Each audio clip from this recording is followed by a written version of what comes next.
Bismillahirrahmanirrahim. Assalamualaikum warahmatullahi wabarakatuh. Alhamdulillah, alhamdulillahirabbil alamin.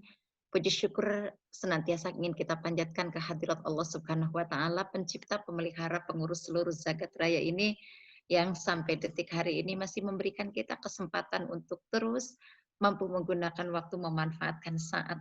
Sahabat-sahabat dimanapun berada, alhamdulillah memasuki hari ke-23 Ramadan 1441 Hijriah bertepatan dengan 16 Mei 2019, Allah masih memberikan izin kepada kita untuk terus menggunakan waktu, memanfaatkan kesempatan, mengoptimalkan kecerdasan berpikir, serta alhamdulillah Allah masih memberikan kemampuan kepada kita semua untuk terus mentaati apa yang menjadi perintahnya, sehingga insya Allah pada hari ini kita masih tetap melaksanakan saum.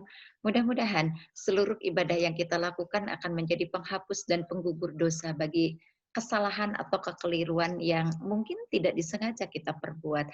Kalaupun ada hal-hal yang pada saat ini sedang kita rasakan sebagai sesuatu yang kita sadar, kita paham, kita tahu bahwa ini merupakan salah satu pelanggaran kita, yakinkan saja bahwa kita melakukan itu bukan karena memang kita sengaja melanggar aturan Allah, bukan karena memang kita coba-coba untuk tidak mentaati aturan Allah, tetapi itu mungkin kita lakukan karena kebodohan kita untuk mentafakuri kebesaran-kebesaran Allah. Semoga di penghujung Ramadan ini 10 hari terakhir merupakan final dari sebuah eh, dari sebuah perlombaan kita, dari sebuah berburuknya kita tentang rahmat Allah. Semoga kita diberikan oleh Allah keistimewaan yang disebut dengan malam Lailatul Qadar. Jangan pernah lupa, malam itu selalu disebut sebagai sesuatu yang menggambarkan di baliknya ada istilah yang tersirat. Malam pasti siang. Jadi berbicara malam Lailatul Qadar, tentu saja bukan berarti bahwa siangnya kemudian kita santai, kemudian kita leha-leha, kemudian kita merasa tidak mengistimewakan waktu karena nanti yang akan kita buru adalah malamnya. Mungkin itu kekeliruan karena ketika disebut malam, siangnya pun harus kita optimalkan dengan amal soleh yang sebaik-baiknya. Baik sahabat netizen dimanapun berada, dalam keadaan yang kita masih tetap PSBB, kita masih tetap lebih baik tinggal di rumah, kita masih tetap melakukan bukti ketaatan kepada apa yang telah ditetapkan sebagai sesuatu yang insya Allah jika ada kemaslahatan jika ada kemadorotan yang harus kita antisipasi, maka di balik itu akan melahirkan kemaslahatan, maka insya Allah kita masih tetap di rumah aja dalam keadaan tentu bukti ketaatan kita. Tapi kawan-kawan, kita tidak ingin membiarkan ketika di rumah itu kita menjadi manusia yang seperti kehilangan kendali. Ketika kita diam itu tidak ingin menjadi manusia yang seperti kehilangan sesuatu yang bermakna, sehingga tidak sedikit orang yang dengan keadaan seperti ini kemudian mengalami sesuatu yang di luar nalarnya, yaitu mungkin psikosomatik, mungkin ketakutan yang berlebihan, walaupun Bunda yakin, alhamdulillah, sahabat-sahabat netizen, sahabat-sahabat PRFM itu tidak akan pernah mengalami itu semua, karena insya Allah kita akan bisa memilih dan memilah mana yang sebenarnya menjadi sesuatu yang sifatnya adalah ujian. Hari ini Bunda ingin berbicara tentang ujian keimanan. Sahabat, buat orang-orang yang beriman, hidup itu bukan hanya sekedar hadiah. Buat orang-orang yang akan dan siap menggapai ketakwaan, hidup bukan hanya sekedar fasilitas tanpa sesuatu yang ditunggu oleh Allah. Tapi hidup adalah sebuah pilihan untuk dijalankan demi mendapatkan posisi akhir, ima kita akan menjadi manusia yang dibahagiakan atau kita akan menjadi manusia yang justru terjerumus dalam ketakutan dan kelelahan. Hidup adalah sebuah pilihan, sebuah proses untuk memilih di mana tempat yang akan kita nanti singgahi, kemudian mungkin kita akan menetap. Kalau saat ini kita mengisinya dengan kebaikan, maka kita punya logika kesimpulan akan berada di tempat yang nanti akhirnya baik. Ternyata itu pun tidak semudah membalikan tangan kita capai. Ilustrasi tadi memberikan gambaran bahwa pada hakikatnya semua orang, semua kita, semua makhluk terkhusus manusia akan menghadapi hidup ini sebagai satu ujian. Bagi orang yang beriman disebut dengan ujian keimanan. Itu Allah firmankan. Kita bisa tengok di surat Al-Ankabut misalnya ayat yang kedua, surat ke-29. Allah firmankan, A'udzubillahi minasyaitonirrajim, walanabluwannak maaf. Ahasiban nasu ayutraku ayyaqulu amanna wa hum la yuftanun. Apakah manusia akan tetap menyangka mereka dibiarkan telah merasa optimal keimanannya padahal mereka belum kami uji. Artinya, untuk meraih posisi terbaik dalam kriteria keimanan dalam pandangan Allah, manakala kita sudah mengalami tahap demi tahap, menjalani tahapan demi tahapan kehidupan yang di dalamnya tidak akan pernah lepas dari ujian.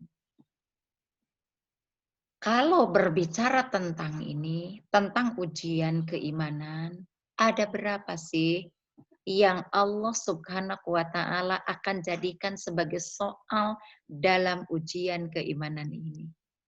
Yuk, sahabat netizen, kita tengok ada di dalam surat Al-Baqarah ayat 155. Allah jawab, ada 5 macam ujian. Walanabluwannakum bisyai'im minal khauf wal ju' wa naqsi minal amwal wal anfusi was samarat. Ada 5 macam ujian keimanan. Dan yang pertama, yang menempati posisi nomor urut 1 dari ujian keimanan itu adalah datangnya rasa takut.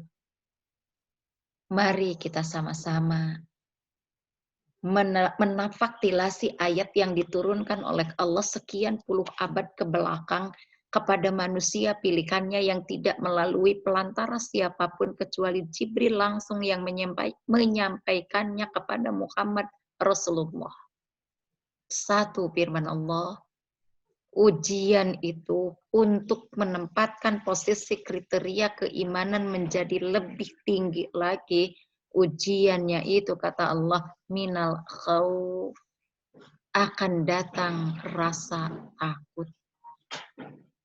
Sahabat dimanapun berada, bukankah salah satu di antara solusi yang diterapkan oleh baik itu pemerintah, baik itu orang-orang yang berkompetensi untuk menjelaskan hal ini kepada masyarakat, kenapa kita diperintah untuk diam di rumah, melakukan PSBB, tidak berkerumun di tempat-tempat yang terlalu banyak orang, karena ada rasa takut.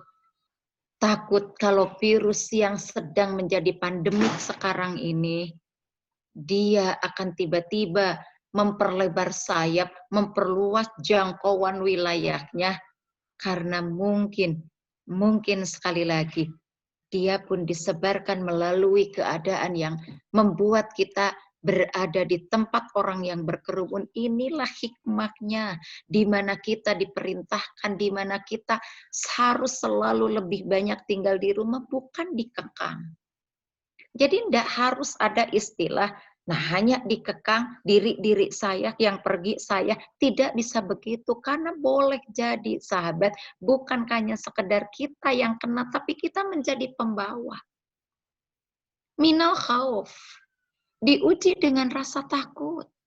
Lalu pertanyaannya, kalaupun rasa takut itu sedang datang dan sedang hadir di tengah kehidupan kita sementara, ini memang merupakan salah satu yang sedang Allah turunkan. Artinya kita tidak punya kewenangan dan kekuasaan untuk mengusir virus ini, untuk menghilangkannya, apalagi untuk mentidakadakannya. Hanya Allah yang berkuasa, karena Dia juga makhluk Allah. Pertanyaannya adalah, kalau begitu, ditakuti virus ini sedang pandemik, ditakuti kematian ini kalau sudah tiba saatnya kita akan mati juga, ditakuti rasa sakit ini ternyata walaupun tidak dengan virus yang disebut dengan COVID-19, ada virus flu-nya, ada batuknya, ada tetap yang namanya sehat itu sakit, mengalami sakit maksud Bunda. Jadi apa yang perlu kita takuti dari ujian keimanan ini? Ternyata Rasulullah menjawab, Rasulullah memberikan jawaban, takut kalau seluruh langkah yang kita lakukan, hidup yang kita jalani, perjuangan yang kita optimalkan, tidak menjadi nilai ibadah di hadapan Allah. Sahabat, yuk sama-sama kita bertafakur. Apa benar diamnya kita di rumah saat ini tidak dibarengi dengan kuku lutus, menggerutu? Apa benar diamnya kita di rumah sekarang ini, diam atas ketaatan yang akhirnya juga akan memandu kalbu kita menjadi orang yang pasrah? Bahwa kita tidak merasa sedang dikekang, bahwa kita tidak merasa sedang dimasukkan ke dalam aturan-aturan yang terkesan mempersempit, bahwa kita tidak sedang merasa dipaksa untuk tidak keluar, tapi ini merupakan kesadaran yang lahir dari lubuk kalbu yang paling dalam, kesadaran yang datang dari kecerdasan berpikir yang optimal, dipandu dengan keyakinan. Sekali lagi, dipandu dengan keyakinan bahwa tidak akan terjadi kita tinggal di rumah kalau tidak dengan izin Allah. Artinya, kita menerima ketetapan ini dengan penuh keyakinan dalam landasan keimanan. Pernahkah kita merasa takut, sahabat? Takut kalau apa yang kita lakukan saat ini. Betul, kita tidak kemana-mana, tapi ngomelnya nggak berhenti. Betul, kita tidak lebih banyak keluar rumah, artinya lebih banyak di rumah, tapi di rumah justru lebih banyak hal-hal negatif yang kelihatan. Berapa banyak yang barangkali di saat-saat kita diberi kesempatan oleh Allah untuk memanfaatkan optimal sebagai keluarga, keluarga yang bertahun-tahun mungkin satu ke kanan, satu ke kiri, anak-anak di mana, ibu di mana, orang tua di mana. Saat ini justru Allah sedang memberikan kesempatan. Tapi berapa banyak, maaf, ayah yang tidak bisa memanfaatkan kedekatan dengan anaknya, ibu yang tidak bisa memanfaatkan kedekatan dengan pasangannya atau dengan anak-anaknya. Berapa banyak yang belum menemukan esensi yang tersirat. Padahal Allah sudah memberikan kesempatan untuk kita memperbaikinya. Takut kalau apa yang kita lakukan ini hanya sebuah seremonial, gugur kewajiban, bukan atas dasar landasan ketaatan untuk meraih ridhonya Allah Subhanahu wa Ta'ala. Mungkin kalau kita mau jujur, saat ini sebagai orang-orang yang selalu lebih banyak di luar rumah ketimbang di dalam rumah, boleh jadi caranya Allah sedang menegur kita. Kau harus di rumah, harus ada waktu yang kau manfaatkan. Ujian keimanan yang pertama adalah datangnya rasa takut. Takut, yuk introspeksi kembali hari ini. Karena sudah hampir 2 bulan lebih kita mengalami permasalahan seperti ini, diam di rumah, gak banyak beraktivitas kemana-mana, bahkan menghadapi kemenangan di hari raya Idul Fitri pun kita tidak boleh mudik. Yuk kita tafakuri, ini teh teguran kah dari Allah untukku, karena selama ini berbulan mungkin, berpuluh bulan mungkin, aku hanya membesarkan anak-anak dengan sesuatu yang cukup aku berikan melalui materi, tapi aku tak berikan perhatian. Cukup aku katakan iya, tapi aku tak pernah mengelus kepalanya dengan cinta. Cukup aku hantar mereka ke mall untuk belanja, tapi aku tidak tahu kebutuhan psikologi mereka. Boleh jadi ini teguran untuk kita. Atau syukur kalau ini adalah peringatan bukti kasih sayangnya Allah. Semoga ketakutan yang ada sebagai ujian keimanan pertama ini mampu menghadirkan kita menjadi manusia yang insya Allah punya esensi faham tentang yang tersirat, bukan sekedar yang tersurat. Yang kedua, ujian keimanan ini adalah walju, datangnya rasa lapar. Sahabat, betapa banyaknya orang yang takut kehilangan pekerjaan ketimbang takut dengan pandemi corona ini. Betapa banyaknya orang yang takut kehilangan sesuatu sehingga dalam keadaan yang sudah ditetapkan harus ada jaraknya, harus tidak boleh lebih banyak lagi berkerumun, masih ada sahabat-sahabat kita yang karena maaf berbicara takut lapar. Tapi mari kita ambil hikmahnya. Allah membuat program sangat dahsyat.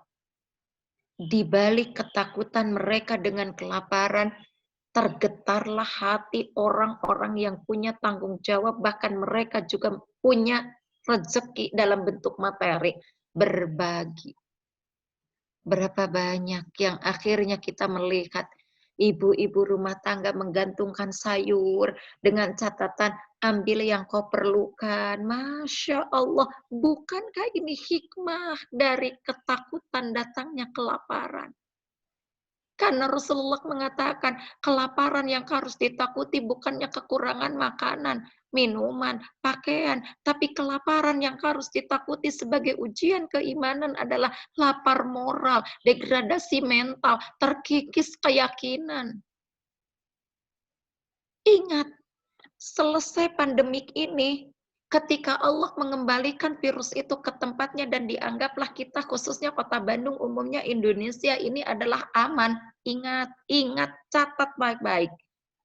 Kita jangan sampai menjadi manusia yang berada seperti kuda yang lepas dari instalnya. Bebas merasa bebas ketika mal dibuka, bebaslah kita karena corona sudah tidak ada. Ketika pasar dibuka, bebaslah kita. Ketika mulai diperbolehkan untuk bersilaturahim dalam bentuk yang lebih banyak jumlah orang, bebaslah kita, bukan tanpa batas. Karena boleh jadi ini adalah langkah ujian pertama dari Allah untuk kita semua, bahwa kita diuji dengan ketakutan lapar, bukan makanan, bukan minuman. Entah pada saat kita saum sekarang ini pun,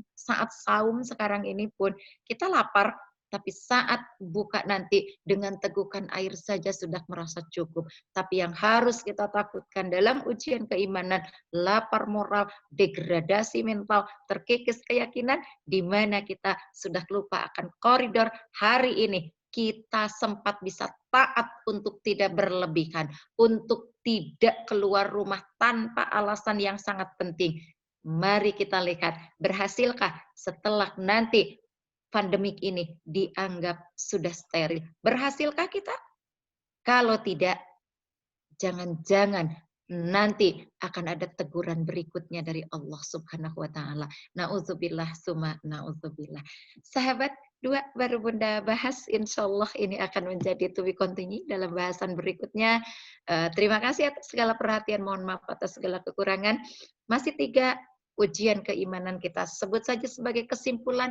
Setelah datangnya rasa takut, datangnya takut lapar, wa naqsi minal amwali wal anfusi was samarat, kekurangan harta, kekurangan jiwa, dan kekurangan buah-buahan. Tentu ini bukan bicara secara fisikal, tapi ini berbicara secara maknawi. Kekurangan harta bukan harta dalam bentuk materi, tapi harta yang paling hakiki adalah kesehatan, sehat iman, sehat fisik kita. Kemudian kekurangan jiwa bukan hanya sekedar mati dalam arti lepasnya ruh dari jasad, tapi mati hati di saat jasad kita masih bisa bergerak. Yang terakhir, kekurangan buah-buahan, bukan buah pisang, semangka, atau melon, karena tanpa kita punya kebunnya pun kita bisa mencicipi buah itu. Lalu yang mana yang disebut kekurangan buah? Harus takut kurangnya buah amal, di mana yang kita lakukan hanya sekedar gugur dari sebuah kewajiban.